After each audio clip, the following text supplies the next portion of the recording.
The electric version of Fiat's classic 500 model has been a sales disaster. The 500e has been so unpopular, Fiat has had to reverse its previous decision to never produce another combustion version of the 500 and scale down production of the 500e at the same time.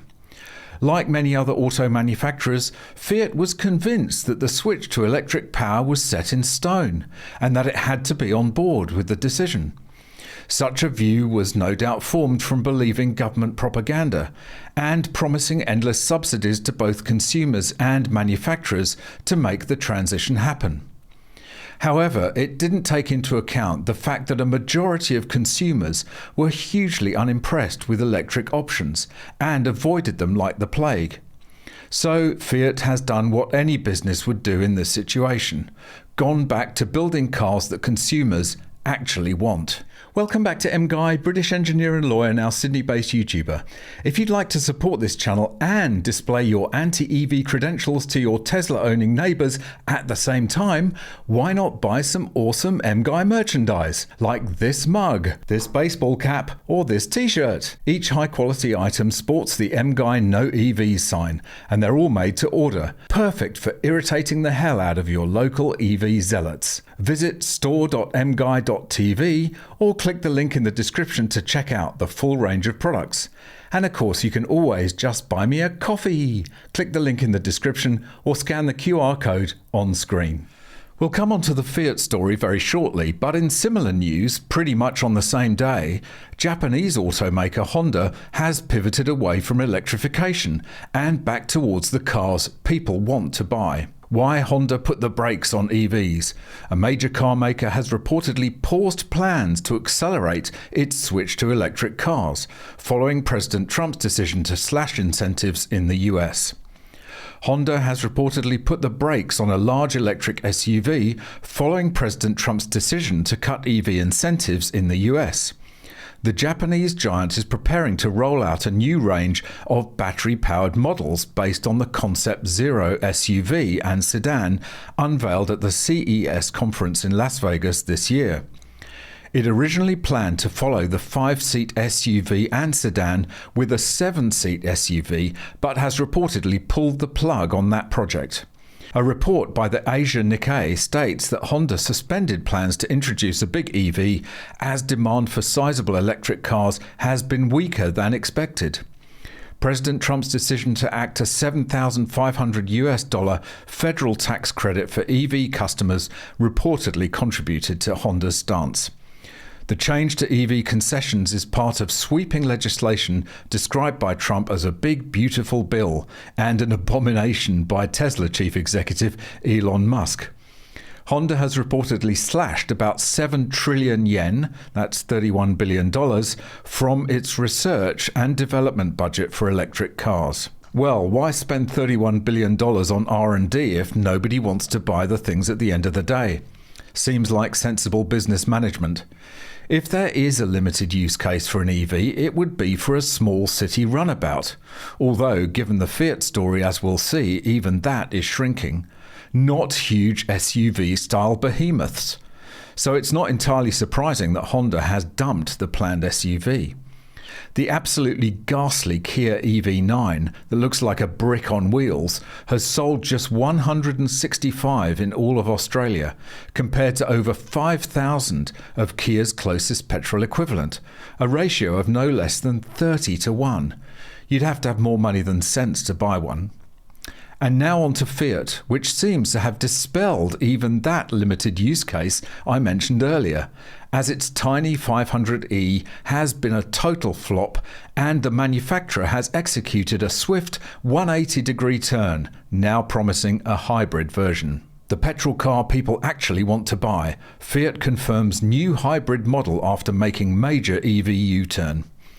Fiat has unveiled its latest car, having been forced to introduce it in response to underwhelming demand for its electric vehicles that has seen sales slide in recent years. The legendary Italian marque has revealed the new 500 Hybrid, a car it said just 5 years ago it would never produce.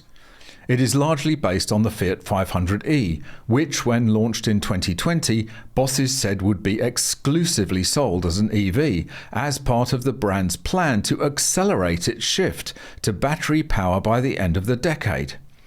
But with sales in free fall due to low public demand for EVs and older drivers in particular shunning the electric city car, the company has been forced to backtrack on its previous promise. As a result, it has redeveloped the 500e's architecture to incorporate a hybrid drivetrain to provide customers with the petrol cars they want. Olivier Francois, chief executive of Fiat, said last week that the decision to shoehorn a combustion engine into the 500e's platform is a bet on the customer and the future. He confirmed production of the 500 hybrid will start in November, with the intention of delivering 5,000 units in 2025 before upping output to 100,000 cars per year at its Mirafiori factory in Turin, the same plant where 500e is built. Well, to be honest, a hybrid does make sense. It's a reasonable stepping stone away from pure combustion. It improves efficiency and reduces emissions, if you're into that kind of thing, but it retains the convenience and practicality of having a petrol engine and means you're not tied to charging stations and range anxiety. But it is a humiliating U-turn given Fiat's earlier messaging. When the 500e first emerged on the scene in 2020, Fiat insisted it would be sold only with battery power. Any customers who wanted a 500 with a petrol engine were informed they would need to make do with the older version, which would remain in production and on sale simultaneously. However, its plans were scuppered last summer when the old 500, a car that dates back to 2007 with little development since, no longer adhered to European safety regulation, leaving Fiat no option but to discontinue it. This created a significant problem for Fiat, given the worrying lack of appetite for the 500e in recent years. Almost two-thirds, 63%, of 500 deliveries in 2023 in Europe were the older model, with customers wanting a conventional petrol engine despite the 500e offering the latest tech and a far more advanced package than the near 20-year-old variant. Just 2 months after Francois confirmed the new 500 hybrid would arrive by 2026, Fiat announced in September that appetite for the 500e had sunk so low that it had a surplus of cars and would suspend 500e outputs at the Turin factory for 7 weeks. The measure is necessary due to the current lack of orders linked to the deep difficulties experienced in the European electric car market by all producers, particularly the European ones, Fiat's parent group Stellantis said at the time. Official figures for 2024 show that Fiat's registration in the UK alone fell by 14% year-on-year, partly driven by its EV ambitions. Well, as with all these stories, it's a case of ideology being punched square in the face by reality.